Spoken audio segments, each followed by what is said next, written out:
usually get your daily dose of what the on your daytime commute. Clowns in traffic, Karen encounters, and that office moron. Stupidity is at an all-time high. With test scores at an all-time low, millennials signing thousands of dollars in student loans to take astrology degree classes in university, and schools worrying more about social issues than the education of their students. Educational institutions are first and foremost a business, constantly creating cockeyed courses, coercing commoners, and collaborating with criminals. Gender studies, Egyptology, and philosophy are prime examples of college courses with no post-graduation job prospects, simply creating mounds of unpayable debt. But it goes way deeper than the confused millennials to generations past.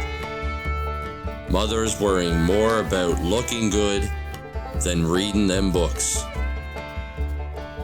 Most people's information comes from scrolling through social media, and children get raised without learning the fundamentals of life. Television raised their parents, and phones to the next generation, both lacking the hands-on requirements to master something learned. You can't fix stupid, 'cause stupid is as stupid does. But when confronting the less fortunate, be compassionate, humble your pride, and refrain from lashing out. Documentating is recommended, but always maintain a safe distance, because stupidity is very contagious. Social intelligence has overtaken common sense. He can't change a tire, but can probably name every Kardashian. We're living in a world of idiocracy, a prequel to the humans described in WALL-E. Soon to be useless globs of pink dough, floating in obscenity, as disconnected from the world as they are their own brains, constantly consuming, but never knowing. We've strayed too far from the path as a species. In many ways, we are de-evolving, depending on the world around us and the things we've created to make it easier for us. But when the training wheels fall off, your inabilities come to light. If you didn't have Google, you wouldn't even have been able to find your way to the gas station where your stupidity was on display as you corralled the gas pumps in a feeble attempt to outwit your own insanity.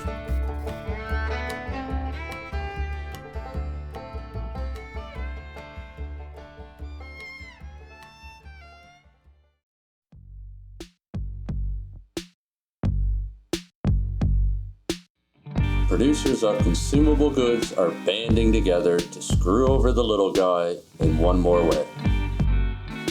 Not only has inflation been causing prices to rise 25% or more, but also the quantity of product in the packaging is now less. Chocolate bars are smaller, chip bags contain a few less chips, and even the overall fluid ounces in your drink bottle has been gradually going down.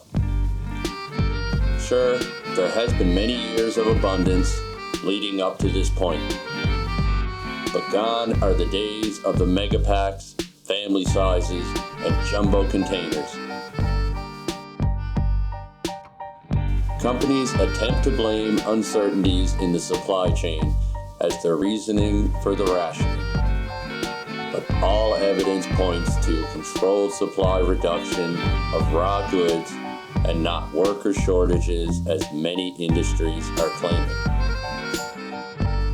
Most affected by the bulk rationing are bulk chain supply stores, with less emphasis being given to bulk packaging. Places like Costco have been feeling the pinch by the manufactured supplies shortage, forcing consumers to spend more money to purchase items at quantities in a market of growing inflation. In some cases, it proves to be for the betterment of humanity. No more purchasing that 200-serving bag of hot dogs to save a small percentage on the price per serving cost, when in the end you lose out on that savings when you throw out the unused portions before they go bad.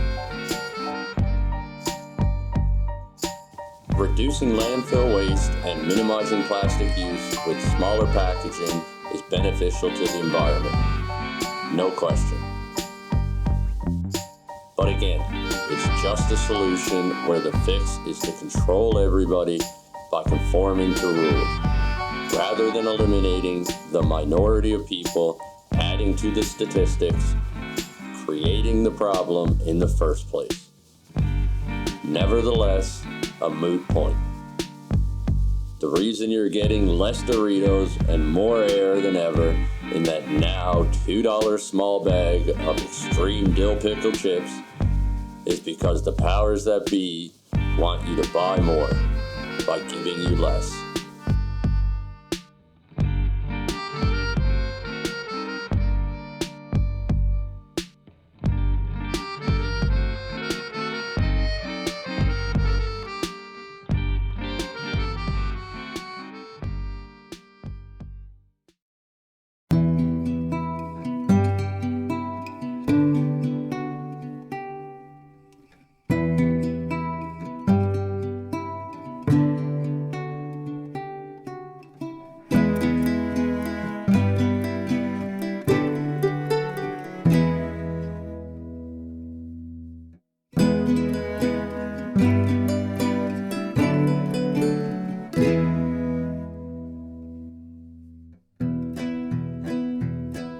Scientists are discovering that aging could be just as simple as a disease.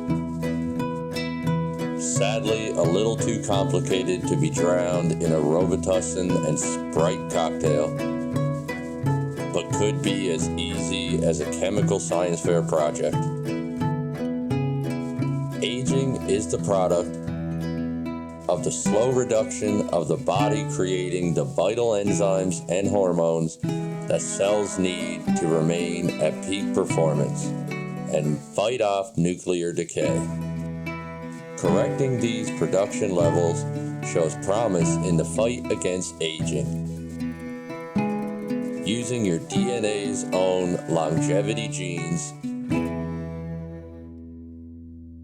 scientists are manipulating the production of certain enzymes, allowing organic material to remain at a more youthful condition, and in some cases, repair the effects of past degeneration. Possibly apply this technology to vital organs like the brain and heart, allowing humans to merge with technology, becoming a cyborg race and shedding the majority of the causes of death associated with an organic body. If we are ever to become a space-faring civilization, we will need to overcome the aging process that would occur with the massive distances needed to travel through star systems. Most longer than the average lifespan of today. If we continue to live on this planet alone and progress to a life expectancy of 150 plus years, the Earth will be unable to sustain us as a resource-hungry species. Even with the life-altering gene therapy, you are still required to maintain an above-average healthy lifestyle. The body can't create something from nothing. Diet exercise and supplementation will always be required to maintain the quality of the fleshy exoskeleton that holds your consciousness.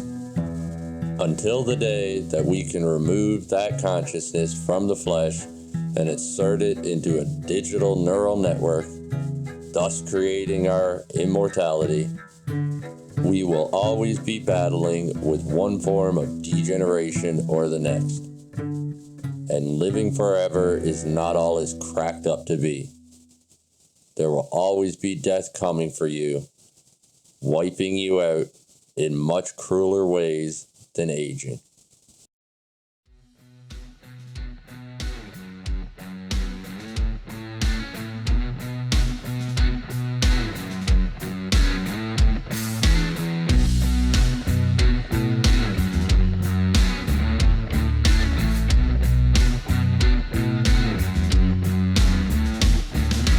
Tim Dillon, Ben Shapiro, Jordan Peterson, and Alex Jones.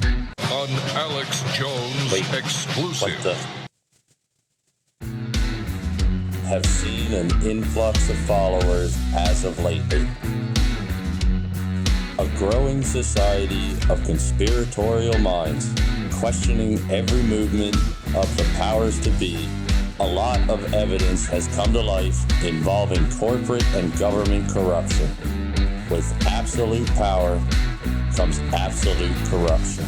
And yet, they are allowed to constantly create new rules and regulations, giving them more power for longer. We are constantly bombarded with alpha male mind. Oh, I see what the heck this is. Sorry guys, where were we? We are constantly bombarded with stories and criminal charges against corporate individuals with a seat of power, creating trust issues with the common man, leading to a growing community of off-the-gridders, a hermit society living outside the status quo. But to the average wolf masquerading as a sheep, off-the-grid is not the answer. With the growing awareness comes subtle changes. From the Roswell days to the JFK assassination. After decades of growing awareness, classified documents have been declassified for public record, usually corroborating past conspiratorial beliefs. And thanks to whistleblowers, government cover-ups like Watergate, 9/11, and the most recent pandemic have been scrutinized by independent agencies, all recording anomalies regarding government-issued statements. What's the difference between a conspiracy and the truth? 3 months. Go to Infowars.com. We got the Santa sale. 60% off Turbo Force, Super Lube, Mind Milk, Eggnog, Fish Oil. Out of here. Everyone knows that one nut job that can be found in his backyard yelling at airplane chemtrails. But every once in a while, he doesn't seem so out of this world. If he's saying birds aren't real, or Australia doesn't exist, then yes, that's a level 3 flat earther. But when he says they're turning frogs gay, or big tech is listening to you through your phone, you may want to purchase yourself a Faraday case. Supercharged male vitality, Infowars.com. Damn it, Alex. Jesus. Now where was I? A world of disinformation has made it difficult to find the truth. Most successful people have made it by understanding and manipulating what's true and what's false. You too can gain this discernment over good versus evil with... You want good sleep for a good price, you need sake. X2 Ultra Sleep. That's right, it's an ancient recipe of aspirin and dish soap, full of vitamin O. This will knock you out cold. You take one pill, you'll sleep for 10 days. Actually, matter of fact, I could use a good snooze right now. Hold on, I'm gonna take one right over.